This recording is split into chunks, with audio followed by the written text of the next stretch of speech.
నమస్తే, welcome to మనం TV. ఈరోజు మనతో పాటు సుప్రసిద్ధ జ్యోతిష్య, వాస్తు, సంఖ్యాశాస్త్ర నిపుణులు, అదేవిధంగా ఆగమ ఖగోళ గణిత శాస్త్రానికి సంబంధించిన పండితులు బ్రహ్మశ్రీ డాక్టర్ నాయకంటి మల్లికార్జున శర్మ గారు ఉన్నారు. గురుగారితో మాట్లాడి మిగతా విషయాలు తెలుసుకుందాం. నమస్కారం గురు. నమస్కారం. మరి శ్రీ పరాభవ నామ సంవత్సరంలో మకర రాశి వారికి ఎలా ఉండబోతుంది? ఆదాయ వ్యయాలు, అదేవిధంగా అవమానం మరియు రాజపూజ్యం ఎలా ఉండబోతుంది? తప్పకుండా అమ్మ. ఓం శ్రీ గురుభ్యో నమః. ఓం శ్రీ మాత్రే నమః. శ్రీ పరాభవ నామ సంవత్సరం అనేక పరిణామాలు, అనేక మార్పులు, అనుమానాలు, అవమానాలు అంటే అన్ని విషయాల్లో కూడా కొంత జాగ్రత్తలు తీసుకుని ఆచితూచి అడుగు వేసే నామ సంవత్సరం శ్రీ పరాభవ నామ సంవత్సరం. అంటే పరాభవం అంటాం మనం. అంటే మహాభారత కాలంలో దుర్యోధనుణ్ణి ద్రౌపది పరాభవం చేసినట్టుగా. అంటే పరాభవం అంటే ఎలాంటి పరాభవం జరగకుండా మనం జాగ్రత్తగా జీవితాన్ని లీడ్ చేసుకోవాల్సిన నామ సంవత్సరం ఏ ఇయర్ అంటే శ్రీ పరాభవ నామ సంవత్సరం.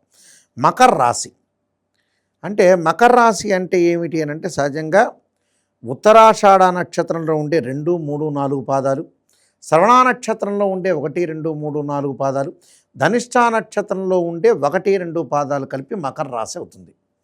సహజంగా మకర రాశి వాళ్ళకి ఏ విధంగా ఉండబోతుంది అని చూస్తే జా నక్షత్రం మీద జా, జీ, జో, జ, గా, గి అక్షరాల వందంలో కూడా మకర రాశి జాతకులు అవుతారు. మకర రాశి వాళ్ళకి 2 ఆదాయం ఉంటుంది, వ్యయం వచ్చే 8 ఉంటుంది, రాజ్యపూజ్యం 1 ఉంటుంది, 2 అవమానం ఉంటుంది. అంటే ఆదాయ వ్యయాల్లో చాలా డిఫరెన్స్గా ఉంటుంది. అంటే సహజంగా 2 ఏమిటి 8 ఏంటి, 2 ఇన్కమ్, అవుట్ గోయింగ్ అనుకోండి, అవుట్ గోయింగ్ అని చెప్పుకోవచ్చు. అంటే రెస్పెక్ట్ అనేది 1 ఉంటుంది, ఇర్రెస్పెక్ట్ అనేది 2 ఉంటుంది. అంటే దీనిలో తేడా ఉంటుంది. పర్వాలేదు, అవమానిస్తే మనిషి రాడు తేలుతాడని అర్థం. అంటే అవమానాల మధ్యలోనే ఉండాలి ఆ మనిషికి. అవమానాల మధ్యలో ఉన్నారనుకోండి, మళ్ళీ ఇంకోసారి అవమానించకుండా వీళ్ళు ప్రజలు కౌంటర్ ఇచ్చే అవకాశాలు ఎక్కువ ఉంటాయి. అందువల్ల గ్రహగమనగతుల విషయానికి వెళ్తే జూన్ 2 వరకు గురువు మిథున రాశిలో ఉండటం, తర్వాత కర్కాటక రాశిలో ఉండటం, కర్కాటక రాశి దగ్గర నుంచి మళ్ళీ 31వ తారీఖున మళ్ళీ డిసెంబర్ 18 వరకు సింహరాశిలో, సింహరాశి నుంచి డిసెంబర్ 18వ తారీఖున మళ్ళీ వక్రగతిలోకి అదే సింహరాశిలో ఉంటాడు. మరి మకర రాశి వాళ్ళకి షష్టమంలో జూన్ 2 వరకు కూడా గురువు ఉంటాడు. షష్టమంలో ఉండటం వల్ల ఆర్థిక పరంగా ఇబ్బందులు కలుగుతాయి. జూన్ 2 వరకు మాత్రమే. జూన్ 2 తర్వాత అద్భుతమైన ఫలితాలు వస్తాయి. సప్తమంలో ఉండటం, వివాహాలు, శుభ కార్యక్రమాల్లో పాల్గొనడం, శుభ కార్యక్రమాల నిర్వహణ, ఆర్థిక పరంగా, ఫైనాన్షియల్ పరంగా ఎకనామిక్ గ్రోత్ ఉంటుంది. ఓకే. అలానే సుసంపన్నమైన కుటుంబం నుంచి అబ్బాయి కానీ అమ్మాయి కానీ రావటం ఒకటి. ప్రేమించిన యువతీ యువకులు ఎవరైతే ఉంటారో వాళ్ళు పెద్దలను నొప్పించి వివాహం చేసుకుంటారు. అది మంచి సుపరిణామం చెప్పుకోవచ్చు. అది మంచిదే. మంచి క్యారెక్టర్ గల అమ్మాయి కానీ మంచి క్యారెక్టర్ గల అబ్బాయి కానీ వివాహం చేసుకోవడం తప్పు లేదు. అంటే భార్యాభర్తలు ఎప్పుడూ కూడా లాంగ్ రన్లో ట్రావెల్ చేయాల్సిన అవసరం ఉంటుంది కాబట్టి చాలా జాగ్రత్త వహించి లైఫ్ను లీడ్ చేసి మనం చాలా రోజులు కేవలం సెల్ ఫోన్ కొన్నట్టు కాదు, వైఫ్ అండ్ హస్బెండ్ రిలేషన్లో చాలా మ్యూచువల్ అండర్స్టాండింగ్లో ఉండి భర్తని భార్య అర్థం చేసుకోవాలి, భార్యని భర్త అర్థం చేసుకుంటేనే చాలా ఇంపార్టెంట్. కాదండి నాయకంటి గారు మేము ఐఐటీలో ఎంటెక్ చేశామండి, నేను ఎంఎస్ చేశా, ఎండి చేశానని చెప్పినా లాభం లేదు. చదువు వేరు, ప్రాపంచిక జ్ఞానం వేరు. ఎంత వాళ్ళు స్టేట్ ర్యాంక్ హోల్డర్ అయినా అట్టర్ ఫెయిల్ అయిన వాళ్ళు చాలామంది ఉన్నారు వైవాహిక జీవితంలో. అంటే బ్రెయిన్ మెచ్యూరిటీ లెవెల్స్ అనేవి గాడ్ ఇచ్చే గిఫ్ట్. అది నేను మ్యాథ్స్లో నెంబర్ 1 అండి, ఫిజిక్స్లో నెంబర్ 1, కెమిస్ట్రీలో నెంబర్ చెప్పినా లాభం లేదు. అది వేరు, ఇది వేరు. అది ప్రాపంచిక జ్ఞానం, ఇది ప్రాపంచిక జ్ఞానం. అదేమో ఎడ్యుకేషన్ పరంగా ఉండేది. అది వేరు, ఇది వేరు. దాన్ని సంపాదించేవాళ్ళు, ప్రాపంచిక జ్ఞానాన్ని సంపాదించేవాళ్ళు చాలా తక్కువ, అరుదుగా ఉంటారు. కోట్ల మందిలో కొంతమంది. చూడండి, మన కారుని వాడు గుద్ది వాడే ప్రశ్నిస్తాడు. నిజంలేండి సారీ అని చెప్పేవాళ్ళు ఎంతమంది అవుతారు హైదరాబాద్ నగరంలో? మన కారును వాడే ప్రశ్నిస్తాడు. అంటే వాడి ఆలోచన అలా ఉంది అని అర్థం. అందువల్లే మనిషి తిరగాలి అంటారు.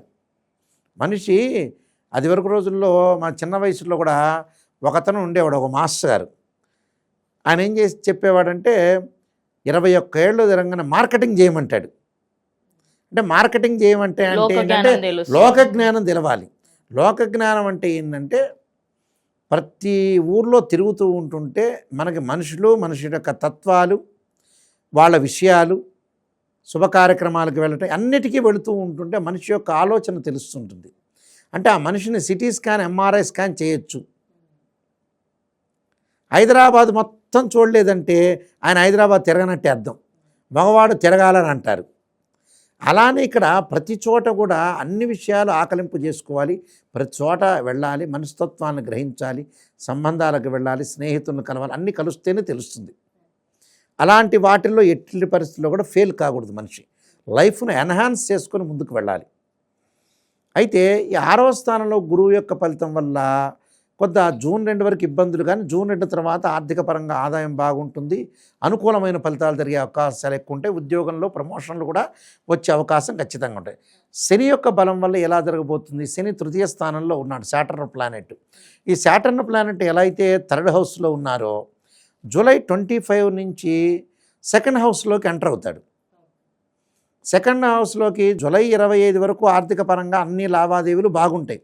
జూలై 25 దగ్గర నుంచి కొంత కుటుంబ పరంగా ఆర్గ్యుమెంట్స్ జరగకుండా చూసుకోవాలి.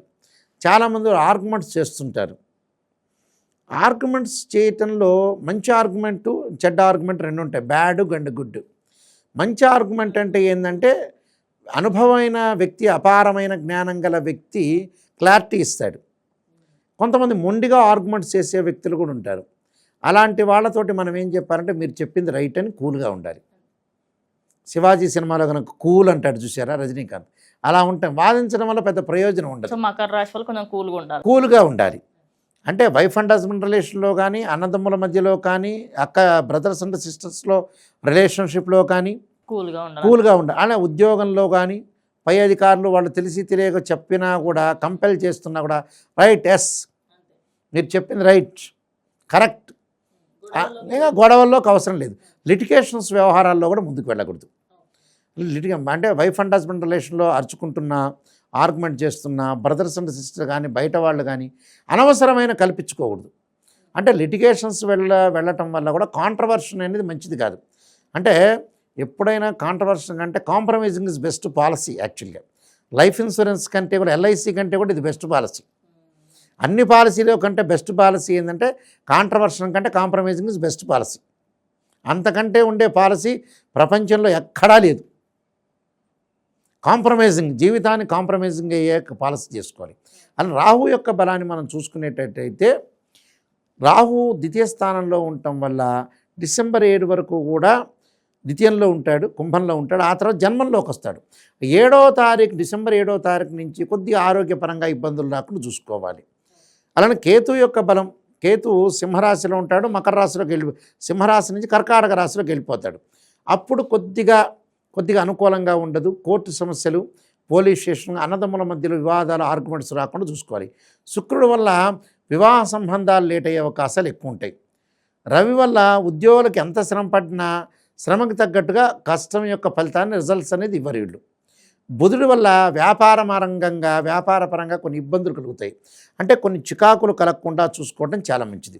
అంటే ఇలాంటి విషయాలన్నీ కూడా వీళ్ళు ప్రశాంతంగా ఆలోచన చేసి ముందుకు వెళ్ళాలి. మరికొన్ని విషయాలకు మనం ముందుకు వెళ్తే, రాజదర్శనం, ఆరోగ్యం, గాంభీర్యం, గాత్రపోషణం అంటారు. అంటే అభీష్ట కార్యసిద్ధిచ్చ సప్తమే గురువే అంటారు. 7వ స్థానంలో గురువు ఉండటం వల్ల మంచి ఫలితాలు, ఆరోగ్యం కలుగుతుంది, ధనలాభం, ఇష్టకార్య సిద్ధి, మనోనిశ్చలత, శత్రువులతో విజయం సాధించడం, వృత్తి ఉద్యోగాల యందు అభివృద్ధి, వివాహం కాని కన్యలకు వివాహాలు అయ్యే అవకాశాలు, నూతన వస్తు ప్రాప్తి, వాహన ప్రాప్తి. అలానే కొంత వాతారోగ విషయంలో కొంత జాగ్రత్త ఉండాలి. దుఃఖము, భయం విషయంలో జాగ్రత్త ఉండాలి. అన్నిట్లా ఆచితూచి వ్యవహారం చేయాలి. ఎందుకంటే ఉద్యోగం యొక్క అభివృద్ధి, ప్రమోషన్ జరిగే అవకాశాలు, విశేషమైన ధనలాభాలు కలిగే అవకాశాలు, వ్యాపారస్తులకి లాభాలు కలిగే అవకాశాలు ఉంటాయి. వ్యవసాయదారులకు బాగా పంట పండినవి బాగుంటాయి.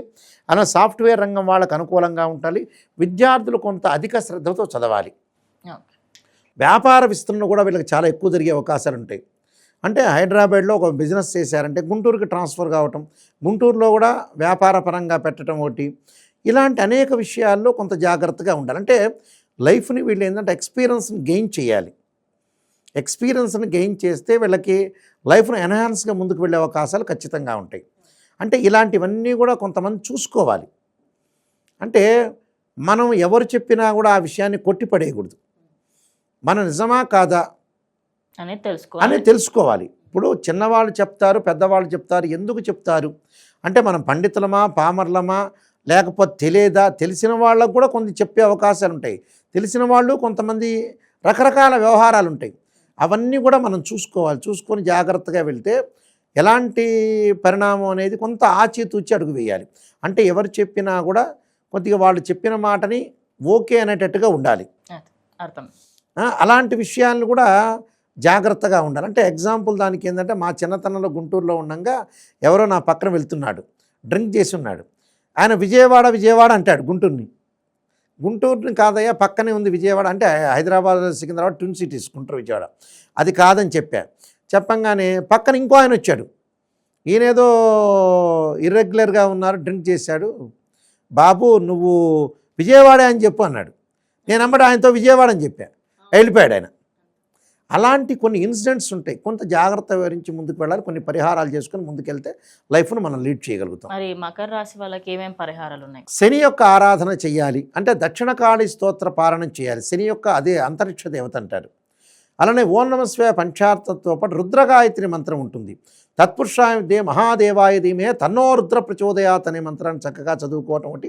స్త్రీలు ముఖ్యంగా అమ్మవారి యొక్క ఆరాధన చేయాలి.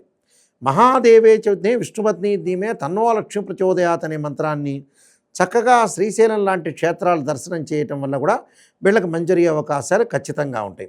కాబట్టి మకర రాశి వాళ్ళందరికీ కూడా శ్రీ పరమేశ్వరుడి యొక్క కరుణాకటాక్షం ఉండాలని ఆశిస్తూ సర్వే జనా సుఖినో భవంతు. ధన్యవాదాలు.